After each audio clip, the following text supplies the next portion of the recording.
Welcome back to Raven's Fandom Rewind, where the geekdom runs deeper than a temporal rift in the space-time continuum, and my snark levels are set to maximum warp. Today, we're diving into the star-studded universe of Star Trek Voyager, a show that managed to make getting lost in space oddly glamorous. You know, because nothing says lost forever, like weekly crew meetings and freshly pressed uniforms. They obviously had a killer dry cleaning setup in the Delta Quadrant. In case you missed it, Voyager hit warp speed in 1995 and ran until 2001. The premise? Captain Janeway, who I swear is cooler than a warp coil in a plasma storm, takes the helm of the USS Voyager. She's got a mission gone horribly wrong, a crew split between Starfleet officers and literal space rebels, and a whopping 75,000 light-years to cross to make it back home. Cue the timey-wimey shenanigans, alien diplomacy chaos, and of course, random time travel episodes, because why not? Let's talk plot highlights. Episode 1 kicks off with Voyager chasing a Maquis ship into the Badlands. Plot twist. Both get flung to the Delta Quadrant by an alien entity that must love dramatic irony. Suddenly, Maquis and Starfleet have to play nice, and, spoiler alert, they mash their crews together like a clumsy middle school science experiment.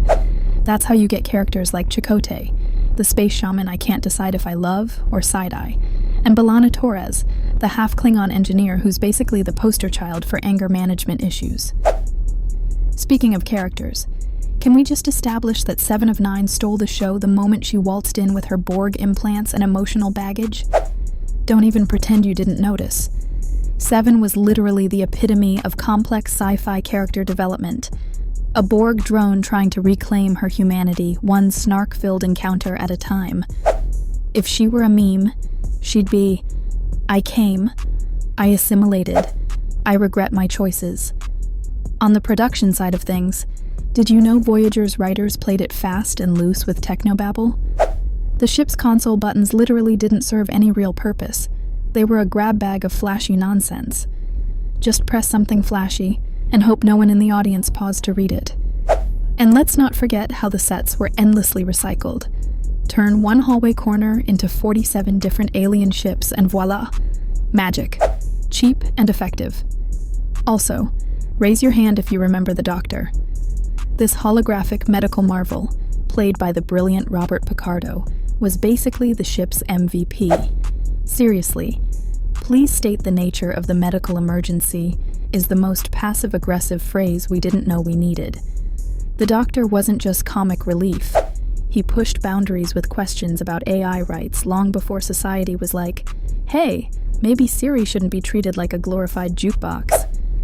And who could forget Tuvok, the Vulcan security officer who radiated more icy calm than Captain Janeway's coffee? Honestly, Tuvok was the glue keeping everyone from committing space treason.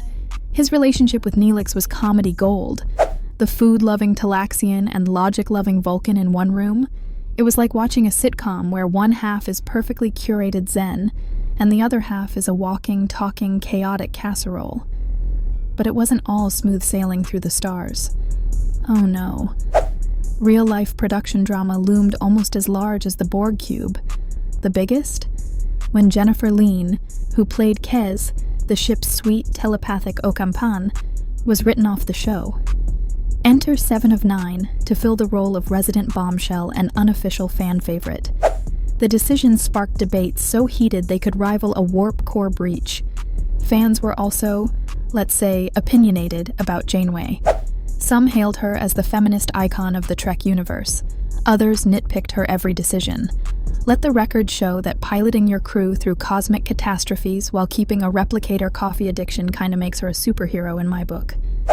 And of course, Voyager had its questionable moments. Remember the Threshold episode? You know, the one where Tom Paris breaks the speed of warp 10, turns into a giant salamander, kidnaps Janeway, and both have salamander babies?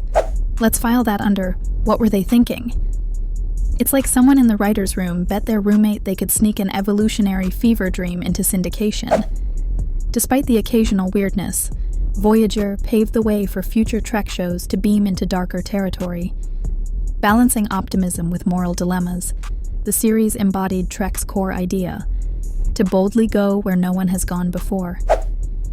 Even if going meant exploring heavy topics like genocide allegories, identity crises, and Neelix's repulsive alien cooking, which deserves its own horror series, let's be honest. And with that, we've officially rewound Star Trek Voyager, the ultimate soap opera with space lasers. Hope your nostalgia engines are fully charged. I'm Raven Witchwood, your snarky, red-headed nerd queen, reminding you that nerding out with style beats camping out for Hall H at Comic-Con any day. Engage.